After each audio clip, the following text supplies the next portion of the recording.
Pribilehiyo na ipakilala at introduce ang ating tagapagsalita. Siya po isang humble at tahimik na mumuno. Siya po ay chairman ng iba't ibang Christian organization na dyan ay Every Home for Christ Philippines, International Needs Philippines, Asia Evangelistic Fellowship. Isa rin po siyang member ng National Council of Elders ng APCOP. Ihanda po natin ang ating mga sarili, ang ating tagapagsalita, servant of God, Elder Oscar Lansala.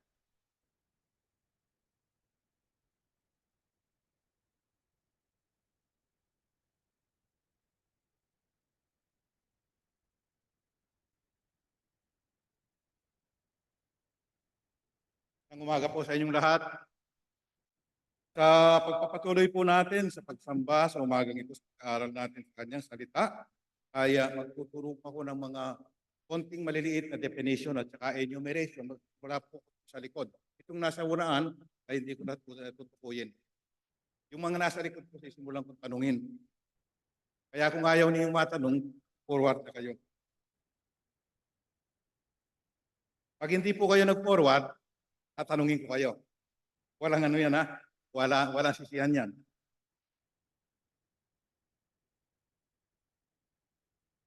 Wala po yung mga kapatid natin sa patasin, kaya pwede kayong mag-forward dito, kayong mahiya. Yan. Sayang po, at least today, siguro around 40, including the children, ay wala sa atin. Dahil sa isang kadahilan. Forward po kayo para magkarinigan. At mahalaga po ito, ang ating usapan sa umagang ito, ay tungkol pa rin sa ating Panginoong Hesus. Ito ang ating talagang tema sa buong panahon ng 2024. At papasalamat tayo ang buwan ng January ay buwan ng salita ng Diyos or the Bible na binigyang puwang kumagitan ng isang proklamasyon ng gobyerno, Bible Month, January.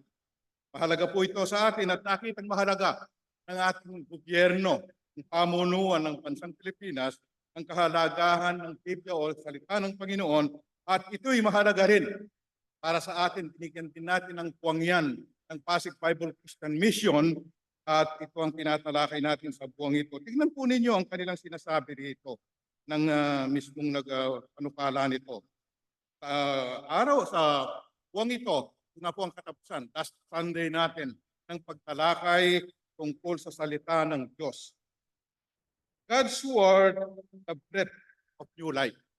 Ganda, hindi ho ba? Ang salita ng Diyos, talagang nagbibigay ang hininga ng panibagong buhay.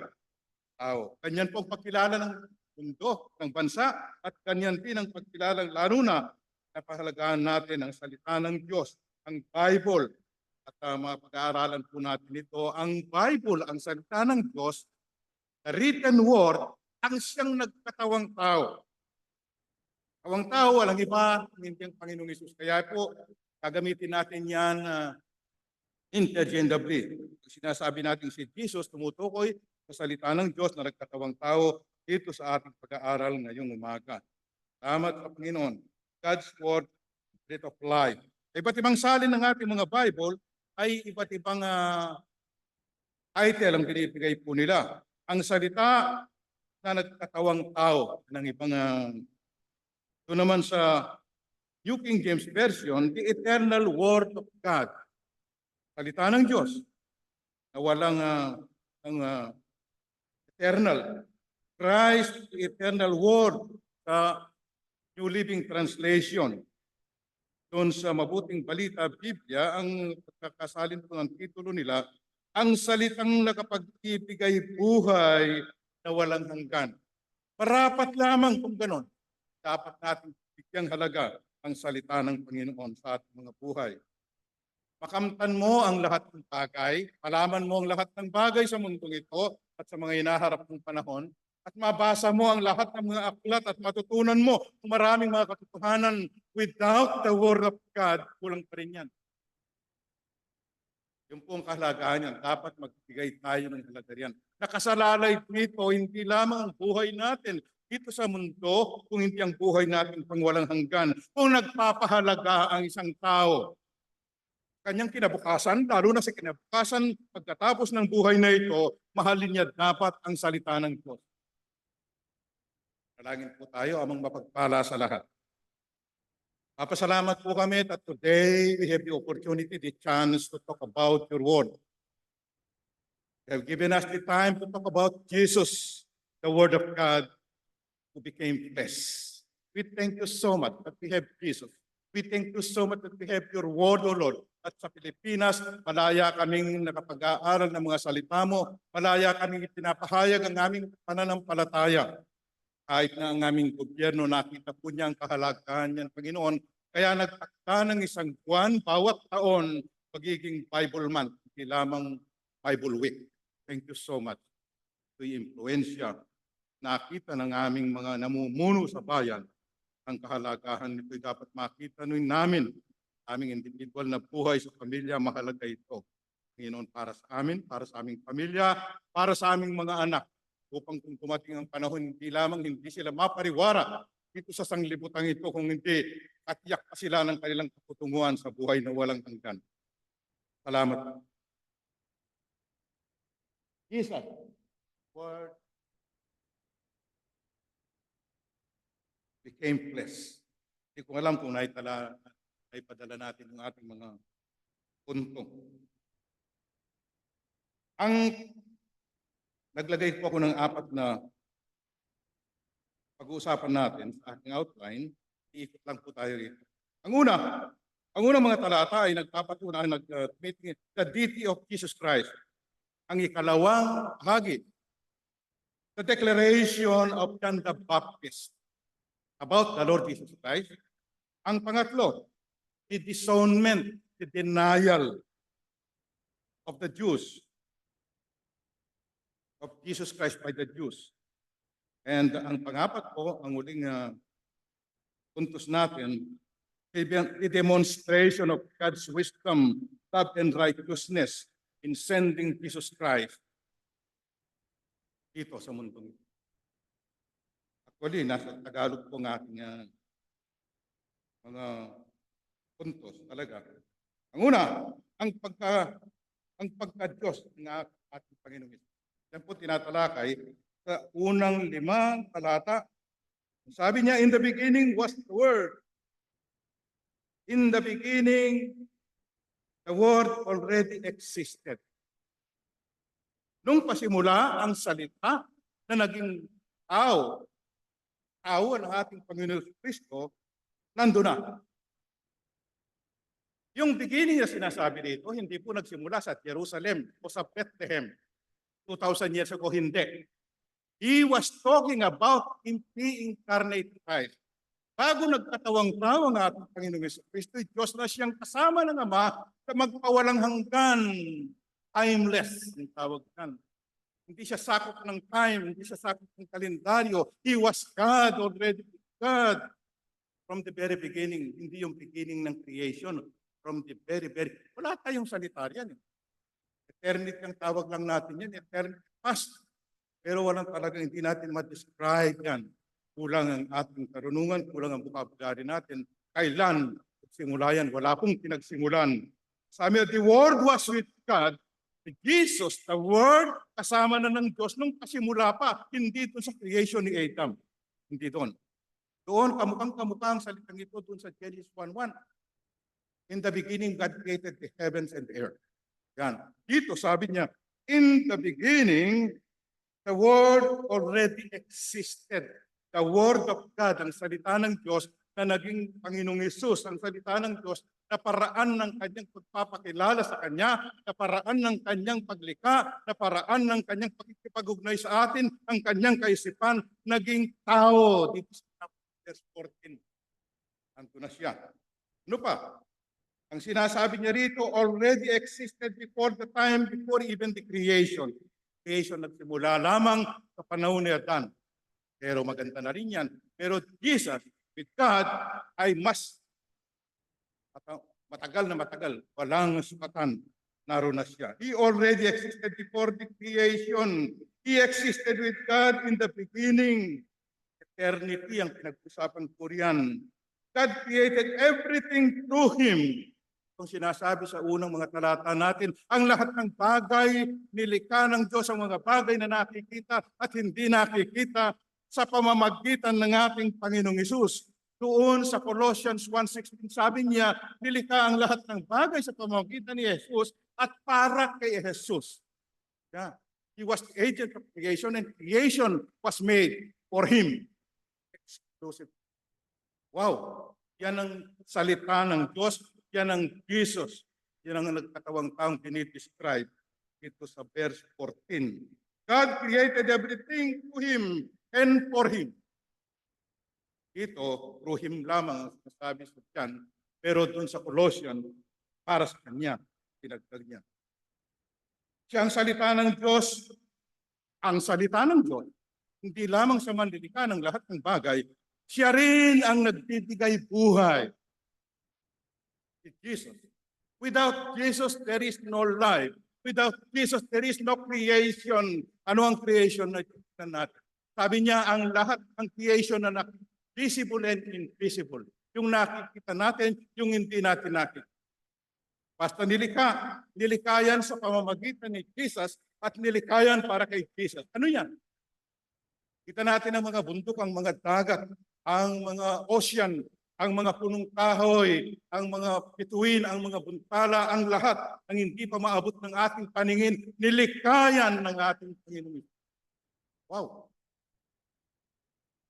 Ang lahat ng hayop, ang lahat ng punong kahoy, ang lahat ng mga vegetation, ang lahat ng mga gumagapang, ang lahat ng isda sa dagat, na kinukunan araw-araw, hindi natin masayod ang kanyang laman. Nilikang lahat yan. Magugulat tayo minsan. Pag makikita mo sa YouTube, yung mga mangingisda sa malayong kalagitnaan ng dagat, nito nila ang kanilang kinukuha, yung iba'y maliliit pa naghihinayang tayo. Pero bakit hindi nauubos yan? Yan, nilikha. Sino makapagsasabi na sa klaseng isda? 10 minuto. Baka sino makapagsasabi ng 10, ano na lang, prutas na lang. 15 prutas makapagsasabi. Libo yan eh. Pero baka yung 15 lang, hirap tayo magsabi niyan. Sino makapagsasabi ng klase ng animal? 20 classes of animal. Libo rin ang klase niyan. Ang alam natin, pusa, aso, kambing, baka, damulag. Yan lang ang alam natin halos, diba? Kabayo. Yan lang eh. Pero ang dami niyan. Hindi tayong mabilang, hindi natin may enumerate. Tayo, at kanina, practical, di ba? Yan yung pa-enumerate sa inyo. Hindi na. Baka hindi kayo makapagsabi ng 2 klaseng hayop. Yan, nilikang lahat yan sa pamagitan ng ating Panginoon. At sila'y binigyan ng buhay sa pamagitan din niya. At ang buhay, sabi niya, ang siyang liwanag ng tao. Yung buhay na ito na galing sa ating Panginoong Hesus, it is wanting to live and wanting to exist. Nag-e-exist ang lahat ng tao rito, but another thing is to live. Live a life, meaningful life, life with purpose. Pero ang Panginoong Hesus, alam po ba ninyo, sabi niya rito sa binasa natin, at ang salita at ang buhay ang siyang liwanag ng tao. Without Jesus, of course, meron siya talagang liwanag and revelation ang Panginoong Hesus sa lahat ng kanyang nilikha sa tao in particular. Pero iba yung kanyang special na revelation sa atin dahil sa kanyang salita, dahil sa ating pagkilala, dahil sa pagtanggap sa kanya. Nabibigyan tayo ng patnubay, nabibigyan tayo ng guideline sa kanyang mga salita. Ang tao, meron talagang liwanag. Alam niya ang mali at tama, kaya hindi makapagsasabi ang sinuman na hindi niya kinilala, hindi niya nakilala ang Panginoong Hesus. Dapat mong makilala, lalo na dito sa pumapasok dito sa pulpito na ating chapel. Palagi natin pinagsisigawan dito Na kay Jesus ay may buhay, na kay Jesus ay mayroong kapatawaran ng kasalanan, na kay Jesus ay mayroong meaningful na buhay, na kay Jesus mayroong kinabukasan ng buhay. Yan ang liwanag na binabanggit sa atin ng salita ni Jesus, nagkatawang tao. So, ang dami pa natin masasabi. He is the Creator. He was the Creator. He was with God at the very beginning. Life was in Him, and life was the light of men. Hindi sapat na mabuhay tayo rito. Kailangan natin ng liwanag, at ang liwanag na ito na magbibigay patnubay, magbibigay guidance sa atin, si Jesus, ang kanyang mga salita. Pahalagahan po natin yan. Yan ang unang puntos po natin, ang pagka-Diyos ng ating Panginoon. Yan pa lamang, makikita na natin, sinong lumikha niyan na tao lamang siya. Si Jesus ay talagang nagkatawang tao, pero hindi lamang tao. Ang isang tao, nagkatawang tao, ikaw na magkatawang tao yan, hindi siya tao. Kayo ba magkakatawang tao pa kayo? Hindi na. Ako magkakatawang tao pa ba ako? Tao na ako talaga eh. Hindi siya tao nung una, kaya nagkatawang tao. Yan. Mamaya babanggit pa niya sa Diyos niya. Lalo kung mag-iba yan. Siya ang ating Panginoong Isus. Ang pangalawa, ang kanyang pagkatawang tao, ang pangangaral na binabanggit ko rito ni Juan Bautista. Ang sumulat po ng John ay si John the Beloved, the Apostle. Yung pinakabata sa kanilang mga apostol, pero pinakamay edad nung siya ay mabot ng more than 90 years old. Pero ang John na tinutukoy dito ni John the Beloved, ay si John the Baptist. Kamag-anak ng Panginoong Hesus Kristo ito na malapit.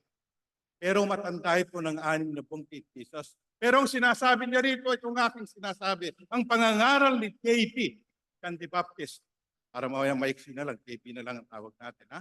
Ang pangangaral nito sa Panginoong Hesus, sabi niya, hindi siya ang liwanag, hindi siya ang salita, hindi siya ang buhay. Kung hindi, sabi niya, he was testifying about the light of Jesus Christ. Sabi niya, siyang sumusunod sa akin, higit na dakila kay sa akin. Sapagkat pataas ang kanyang rank kay sa akin, hindi ako karapat-dapat magkalagman lamang ng sintas ng kanyang mga panyapak. That is how humble. Totoo naman, kahit na tayo sino bang karapat-dapat magkalag ng panyapak ng malilikha ng mundo? Totoo lang sinasabi ni John. Sabi ni John, kaya sabi niya, tuwirin ninyo ang landas, patagin ninyo ang mga bako-bako, ihanda ninyo ang inyong mga sarili, dumarating ang banal na buntong na anak ng Diyos, ang tagapagligtas. Yan ang sinasabi niya. Ang paghahandang sinasabi po niya rito, ayusin natin ang ating mga buhay, pagsisipay ng ating mga kasalanan, sapagkat dumarating sa likod ko, sabi niya, ang isang kordero ng Diyos na nag-aalis ng kasalanan ng sanlibutan. Yan ang pangangaral niya. Pagsisi kayo. Hanggang sa mga panahong ito, yung pangangaral ni KB ay applicable pa rin yan. Ang lahat ng tao dapat magsisi. Alisin kanilang pwedeng alisin ang kasalanan, pwedeng alisin ang karumian, pwedeng alisin at tuwirin ang landas natin pamagitan ng pagsisisi at pag-welcome, acknowledging, recognition, pagtanggap, pagkilala, pananampalataya sa ating Panginoong Hesus. Pwedeng yan. Yan ang pangangaral po niya. Nung makita niya, unang niyang makita publicly, Jesus sabi niya, here comes the Lamb of God who take away the sins of the world. Alam po ba ninyo, walang ibang mag-aalis ng kasalanan ng sanlibutan. Si Jesus lamang, the Lamb of God. Yan ang pangangaral, yung sinisigaw, yung sinigaw ni JB. At si JB sa kanyang pagsik sa pangangaral na yan, na kay Kristo lamang nakatuon ng message na inihintay, mamaya makikita natin, i-reject ng kanyang mga kababayan. Tinutulan ng ulo yan si JB. Pero hindi siya nagmahalin kanyang pagtitiwala siya. Tinutulan talaga siya ng ulo, literally, nilagay sa plato, sinala doon sa party kung saan may sayawan. Yan ang pinagawa ni Herodes. Pero ang sinasabi niya dito, sabi niya, siya ang pinili ng Diyos. Siya ang kordero ng Diyos na nag-aalis ng kasalanan ng sanlibutan. Ano ba yung kordero? Pabasa natin Old Testament, ang kordero at sa Hebrews. Ang kordero ay isang hayop na piniling bata ayon sa mga utusan ni Moises na inihahandog ng mga tao nung una upang masaalis ang kanilang mga kasalanan. Pero silang, most of them, ay may mga hayop ang mga Hudyo. At taon-taon talagang nag-aalaga sila ng mga hayop, kung yan ay baka, kung yan ay tupa, kambing o kalapati. Kung mahirap ka, piliin mong pinakamaganda mong kalapati. Kung walang kalapati, yung meron kang kambing, yung pinakamagandang kambing, piliin mo. Kung meron kang pinakamagandang tupa, piliin mo, alagaan mo ng ilang buwan yan.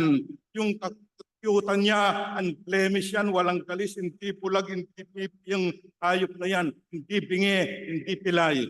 Yung pinakamaganda, yung pinakakyut, at takdang panahon dadalhin mo sa serdote, yahandog sa Panginoon ang alis ng kasalanan.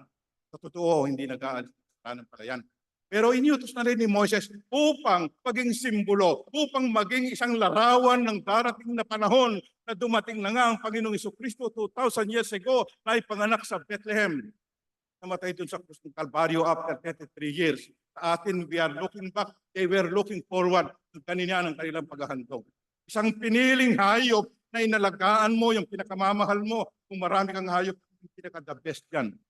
Yahandog mo sa Panginoon. Pero sinasabi ng banal na kasulatan sa Hebrew, yung pala'y naging ritual na lamang sa kanila, kaya ang Panginoong Hesus sinasabi niya, hindi ka na nalulugod yan, hindi naman nag-aalis talaga ng kasalanan. Narito, sabi niya, naghanda ka ng isang katawan. Yung masunurin ng Panginoon. Inihanda niya ang sarili. Pambayad sa ating kasalanan. Walang anumang reklamo, walang anumang sapilitan, no reluctance whatsoever, sabi natin kanta. Without reluctance, munod siya sa krus ng Kalbaryo, inihandog ang kanyang sarili ng kordero ng Diyos na yan. Hindi kasi pwede ang mabuting gawa pambayad ng kasalanan. Hindi kasi pwede ang pera pambayad ng kasalanan kung hindi ang Microsoft, kung hindi ang mga mayayaman dito si Bilyar, ang mga C. Pabayaran ng kanyang kasalanan, hindi pwede. Sinubukan na yan. Sa New Testament, may nagsubok na isang mayamang pinata, sabi niya, kulang pa. Palaging kulang. Ang mabuting gawa, ang reliyon, hindi pwede. Ang pagiging masunurin sa mga kautusan, hindi pwede. Kahit na masunurin. Kahit na, kada sasamba tayo rito, magsimula ka dun unang step na ginawa ni Kuya Pablo at sa luhod. Sa tuhod mo ikaw, tuluhod aakyat dito. Hindi mag-aalis. Only the Lamb of God. Yun ang naging kalugod-lugod sa Diyos.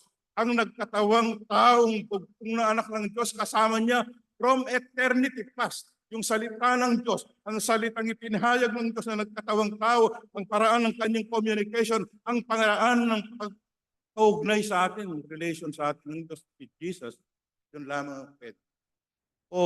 Salamat. Natutunan natin yan. Salamat, marami sa atin ay napagkilala ang katotohanan yan.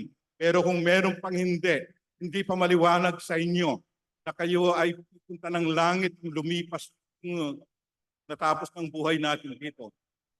Now is the time. The Word of God, Jesus na nagkatawang tao, the Lamb of God will takes away the sins of the world. Available po sa by faith. Trusting Him alone for our salvation. Makakamtan natin ang kanyang pagpapatawad. Yan ang pangangaral ni Candy Baptist. Dapat yan din ang pangangaral natin. Ito ang Mesyas. Tumapan po si Daria. Sila tinanggap yan. Now, that brings me to my third point. Ang pangkalahatang pagtanggi, pag-deny ng mga Hudyo kababayan niya sa kanya. Naparito ang salita, naparito, sabi niya, ang salita. Jesus, di siya tinanggap ng kanyang mga nilikha, ng kanyang bayan. Subalit ang lahat naman ng tumanggap sa kanya, pinagkalooban niya sila ng karapatang maging mga anak.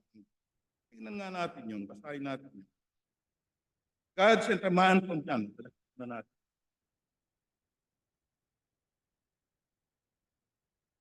The word, He came into His very world, into the very world He created. Naparito siya sa sariling kanyang nilikha, subalit ang kanyang liputan, hindi siya kinilala. Naparito siya sa kanyang sariling bayan at sila rin ay kanyang tinanggihan. The denial of the Jews. Subalit ang lahat ng sa kanya nagtanggap. May lala, sumampalataya, pinagkalooban niya sila ng karapatan.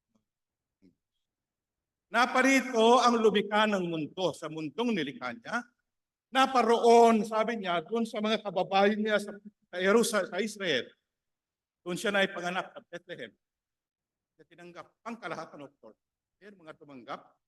Pagkatapos sabi niya, naparito sa mundo, di rin siya tinanggap sa kabuuan. Pero ang lahat ng tumanggap sa Pasig Bible Christian Church, sa Pasig Bible Christian Mission, tinanggap ang manunubos na yan. Pinagkalooban niya sila ng karapatang maging mga anak ng Diyos. Wow! Ang dami dyan, kapitbahay natin. Ang dami dyan na aralan natin, nasira natin, hindi tinatanggap. Karapatan. Ang pagiging anak ng Diyos, pinaliwanag sa mga sumusunod na talata, ay hindi dahil gawa ng tao, hindi dahil sa nasa ng tao, hindi dahil sa nagkasawa, nagkaanak sila, hindi po ito flesh earth yan. Hindi yan na sinasabi niya. Kung hindi sabi niya, ito'y kalooban ng Diyos. Hindi ito gawa ng tao. Ang pagiging anak ng Diyos, in short, ay exclusive right of God na ibinibigay sa mga niririgalo sa mga kumikilala sa mga sumasampalataya. Hindi ko mo pastor ang tatay mo, elder ang tatay mo, pagkalaki mo, Kristiyano ka, hindi po. Yan ang ibig sabihin yan. By birth, walang anak ng Diyos.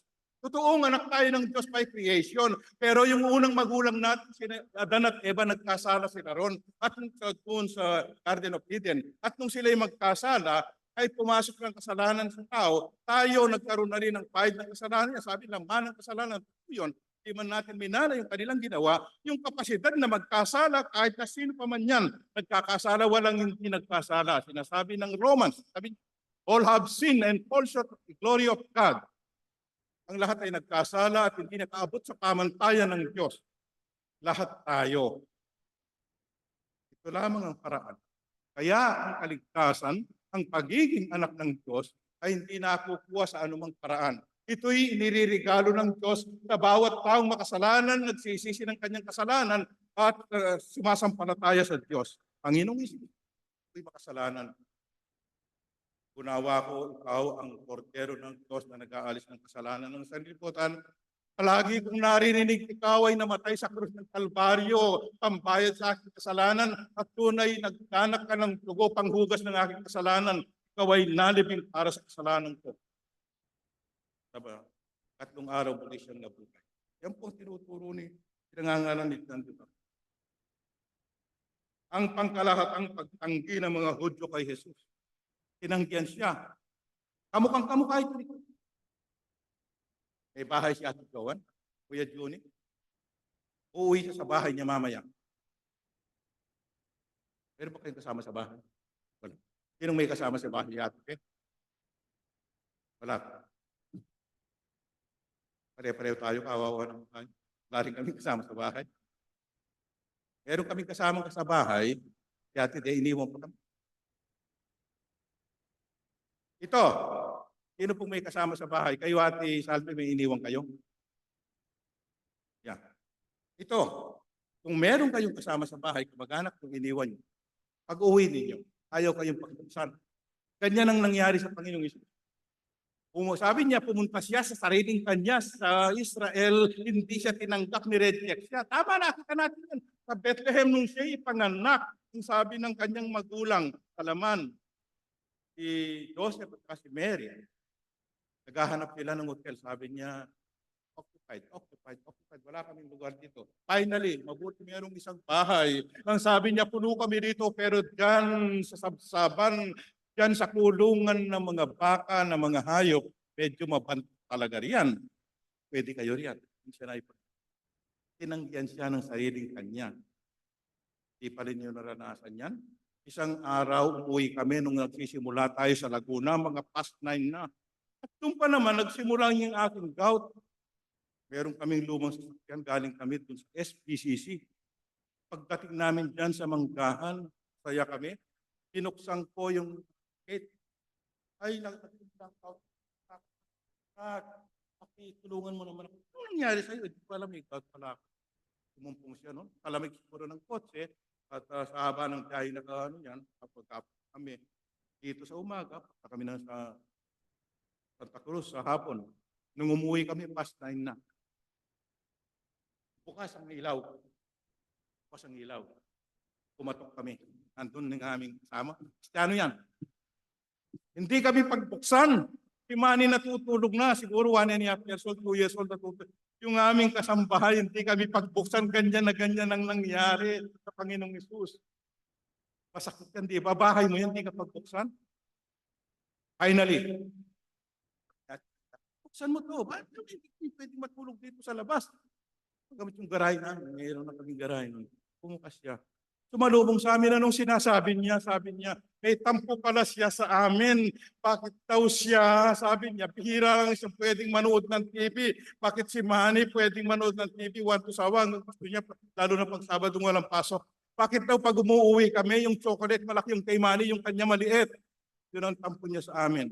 Ewan ko, ang tampo ng Israel sa Panginoong Hesus, ang hinihintay nila, pinangako sa Old Testament yan, sabi niya, a Messiah will come.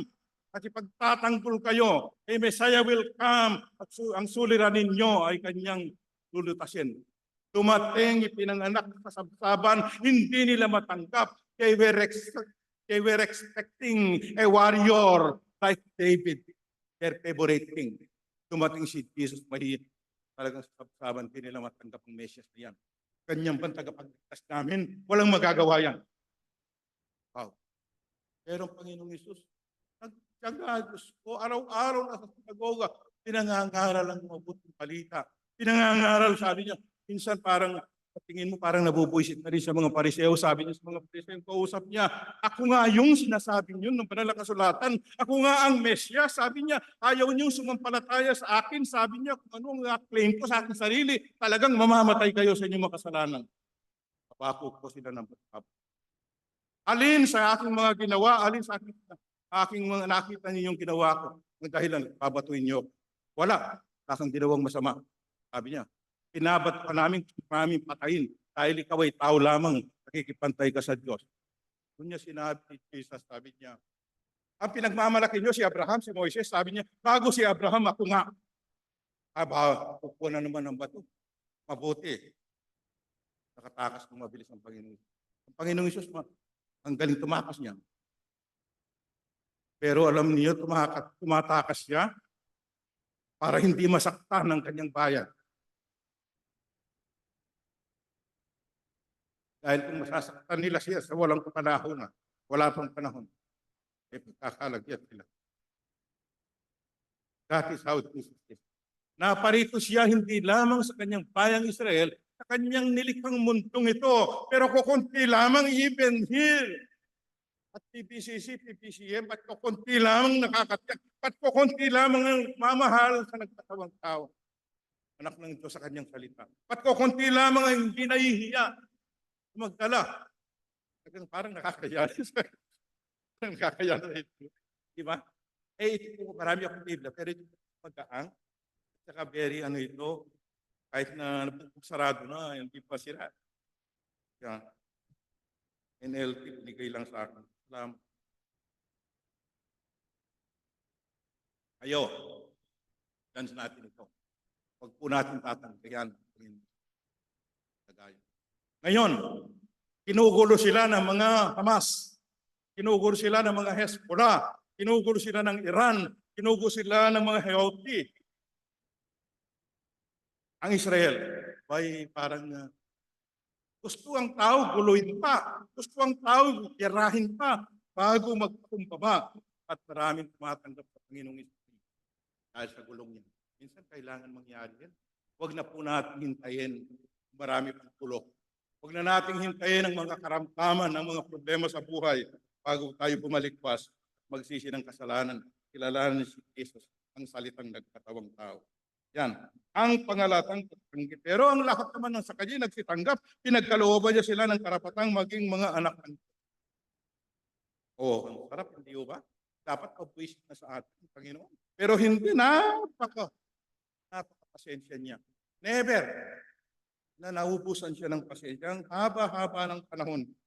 Hanggang ngayon, sabi niya, all day long, sabi niya, ay nandyan, nakabukas ang aking mga kamay. Tatanggapin ko kayo, pero hindi. Mamatigas ang inyong ulo. Jesus came to his own people and even they rejected him. But all who believed and accepted him, he gave them the right to become the children of God. Becoming children of God, hindi sa pamagitan ng ating panganakan at mga magulang, hindi sa paraan ng reliyon, sa paraan ng mabuting gawa, only kaloob ito, tinatanggap kay Jesus. Exclusive work of God. The work of salvation is exclusive work of God. Walang iba. Hindi po pwedeng inventuin ng tao yan. Marami nang nag-attempt yan. Doon sa tinimbang, kulang sa Old Testament. Dito, pinagmalaki ang mga mabuting gawa ng isang mayaman, hindi rin pumayo, hindi rin pumwede. Ang pang-apat, ang pagkakatawang tao ni Jesus. Verse 14 hanggang 18. Tutukoy ito sa kanyang pagkakatawang tao. Sinabi ko na kanina, ang nagkatawang tao ay hindi tao dati. Maliwanag ang sinasabi niya, in the beginning was the Word, and the Word became flesh. So, tinutukoy niya yung pinag-uusapan mula sa verse 1. Walang iba ang ating Panginoong Hesus. Incarnation ang tawag doon. Sa unang mga talata, pre-incarnation, existed with God from all eternity past. The Word became human and made His home among us. Ang salita ay nagkatawang tao at nagpamayan sa atin, naging kabarangay natin. 30 taon siyang naging kabarangay. Alam niya, kilala niya. Tayo. Halimbawa, sa subdivision, merong artista yan. Ano siya nagmamalaki? Merong congressman yan. Ay, neighbor ko si ano. Pero ang layo doon sa bilang tulos siya. Neighbor ko yan. Diba, ganyan tayo. Si Robin Padilla. Ay, village namin yan. Nandun sa ano. Yung pala naman ang layo-layo sa iyo. Dito, sinabi ng mga talata natin, nakipamayan sa atin for 33 years. Naipanganak siya sa Bethlehem o Judea, pero lumaki siya dun sa Nazareth, nakita siya ron. Kaunang 30 taon niya ay excited. Naging karpintero lamang siya. Naging laborer lamang. Dun sa siyak ng kanyang patay-patayan, Joseph. After that, nagsimula siya sa kanyang public ministry. Wala siyang ginawa kundi lahat ng tao ay talagang sabi nga ni Manny, PhD. Ang ginagawa niya, to preach, to heal, and to deliver. Magpakain pa rin. Daming pinakain na tao niya. Wala ang ginawa niya, pinatay pa siya. Hanggang kahit na hindi niya sinasabing, hindi ito ang anak ng Diyos yung gawang yun hindi mo na. Alin sa mga gawa kong ang dahilan at ako'y hinahabol kayo. Pagpakain ka ng 5,000 katao, lumakad ka sa ibabaw ng tubig, pagpatigil ka ng bagyo at ng unos, pagaling ka ng bulag, pagpagaling ka ng pilay, tapos papatayin ka. Si Dr. Cheng, doktor lang yan Napaka-popular dito. Lahat ng karamdaman natin, dinadala natin yan. Papatayin natin si Dr. Cheng. Papatayin ka niya. Pagka ginawa mo yan. Diba? Ganun lang yan. Pero ito, walang ginawang masama Antakin mo ang isip ng tao talagang. Hindi mo yan. Alin dito sa mga ginawa ko? Nagpakain ako nga. Kulang na lang yung enumerate niya sa ginawa niya. Lumakat ako sa ibabaw ng tubig, galit pa. Ano, ingit kayo? Nagpatigil ako ng bagyo, ng ulan, ng unos. Kain ako ng 5,000 katao. Magkita ng tinapay na mula sa bata. 4,000 katao, sabi niya. Yung isda, sabi niya, nakita ninyo. Wala kaming pambayad sa bukas. Nagbayad pa kami. Si Peter, bumunot ng tabak, pinawal ko. Yan ang ginawa ko masama. Wala kang ginawang masama. Bakit nyo ko papakain? Talagang, sapagkat nagkukunwari ka tao, nagkiklaim ng anak ng Diyos, tao ka lang. Hindi nagsimula ngayon ang pagtanggi sa Panginoong Isus. Nagsimula noon pa. Pero walang ibang paraan. Yan talagang binigyan paraan. The chosen of God, si JB. Yan ang kanyang pagkakatawang tao. Nagkatawang tao nakipamayan sa atin. Yung sinasabi sa 1 Corinthians, sabi niya, kabisado niya ang ating kalagayan. Kung tayo'y nagkaramdam, kung tayo may problema, kung tayo hindi makasulong, kung tayo may karamdaman, sabi niya, nauunawa niya yan. Ang ibig niyang sabihin, He cares. Ang sabi niya, nagmamalasakit na sa atin. Bakit pagkain tao nagmamalasakit sa atin? Bilib na bilib tayo. Bakit si Jesus hindi tayo lumapit sa kanya? Alam natin nagmamalasakit. Sabi sa atin, nagmamalasakit lang naman ako eh. Bilib na bilib tayo riyan. Yung pala gusto lang tayong ligawan. Di ba? Ang Panginoong Isus talaga, nagmamalasakit. Nagmalasakit na siya. Tuloy siyang nagmamalasakit. Yan. Ang ibig sabihin niya, nagtatawang tao. Naunawaan niya tayo. Ang magutom, ang mauhaw, ang magkaroon ng problema, ang umiyak, ang patpat ng problema, ang may karamdaman, kabisado pamayan sa atin. Sabi niya, kay puspos ng biyaya. Inulit-ulit pa niya yan. I am the way, the truth, and life. So one comes to the Father, exercise siya talaga. The total embodiment, complete embodiment of truth ang Panginoong Isus. Sabi niya, kung kayo ay mananatili sa aking mga salita, sabi niya, papagkikilala niyo mga katotohanan at ang katotohanan ng magpapalaya sa akin. Sinasabi dito sa mga binasa natin kanina, sabi niya, full of grace. Grace upon grace. Ang ibig sabihin nito, umaapaw na biyaya sa Panginoong. Tapos sabi niya, dumating ang kautusan sa pamamagitan ni Moises, pero kay Jesus dumating ang biyaya at kanan. Doon sa mga kautusan, talagang kahit tayo, naiinis tayo yan. Bawal. Tapos subukan natin, wala namang tayong kakayanan. Yung pinagbabawal. Wala eh. Parang dito. Sabi niya, bawal lumihi. Lumapit ka, dyan ang mapangkit. Bawal magtapon ng basura, ang daming basura.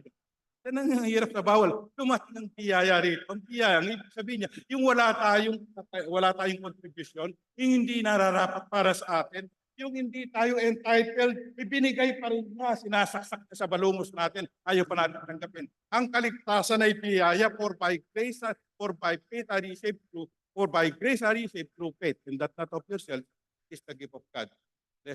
Not of course, lest any man. Yan. Ang kaligtasan natin ay biyaya pa rin. Biyayang umaapaw.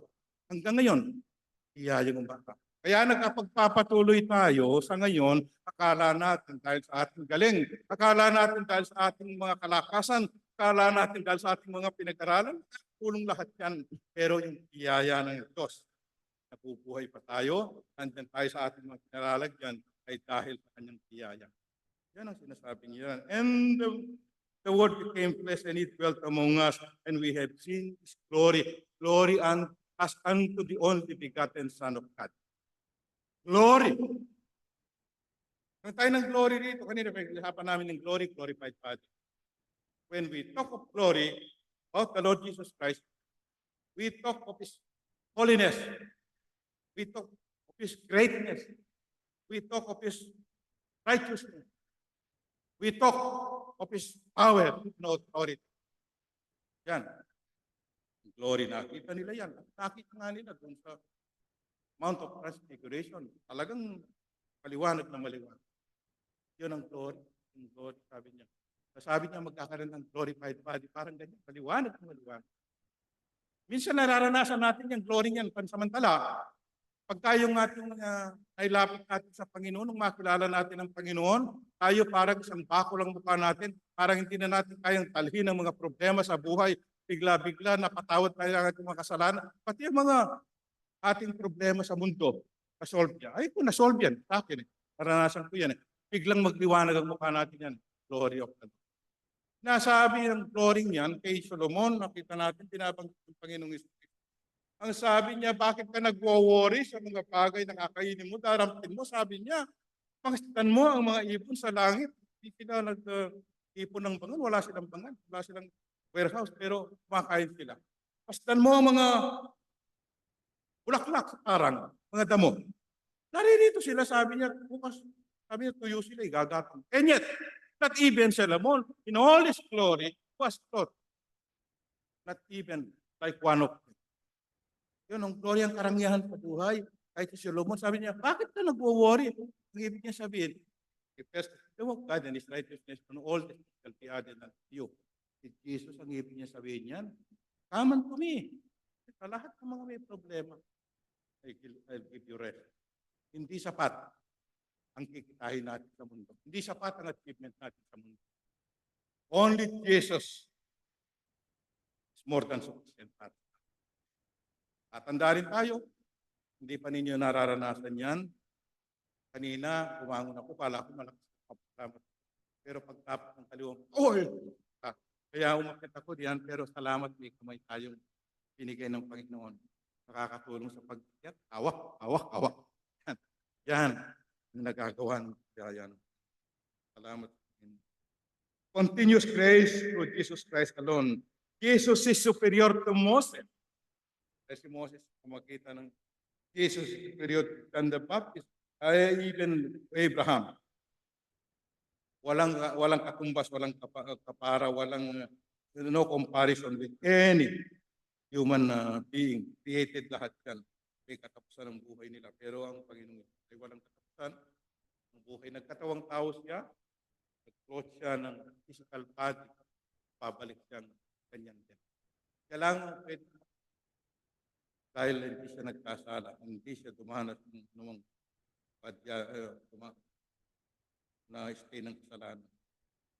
Sa Hebrew, nakita ko, nalikan ko. Nagkatawang tao ang salita at kay nanahan na kasama po natin. The only purpose ng kanyang pagkakatawang tao, hindi lamang pagmamahayan sa atin, hindi lamang kabarangay natin, hindi lamang upang makita natin ang kaluwalhatian niya, hindi lamang upang maranasan natin ang kanyang biyaya at kahabagan. Doon sa Hebrew 2:40 ang sinasabi niya, sapagkat ang mga anak, sabi niya, binubuo ng laman at dugo. Sabi ng manunulat ng Hebrew, binubuo ng laman at dugo ang anak ng tao. Sabi niya, siya rin naman kailangan siyang magkaroon ng laman at dugo. Sabi niya, only because, so that, sabi niya, dahil sa kanyang pagiging karoon ng laman at dugo, pwede siyang mamatay. At sa kanyang kamatayan, pwede niyang mapuksa yung may kapangyarihan ng kamatayan, ang diablo. Wow! Ang Panginoong Hesus, ang pinaka-final, ang pinaka-sole objective ng kanyang pagkakatawang tao upang pwede siyang mamatay. Dahil kung siya'y manatiling Diyos, Espiritu, hindi mamamatay. At kung hindi siya mamamatay, kawawa ako, kawawa kayong lahat. Walang korderong maghahandog para sa atin. Yun lamang ang purpose niya. Tignan po niyo, Hebrew 2:14. Napakagandang talata pala niya. So the only purpose of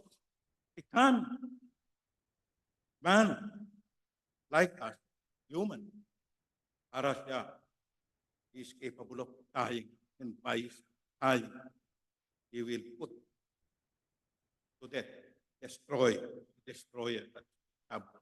Satan. May pako siya, kalaan niya, tuwan-tuwa na siguro eh. Finally, sana akong kalaban.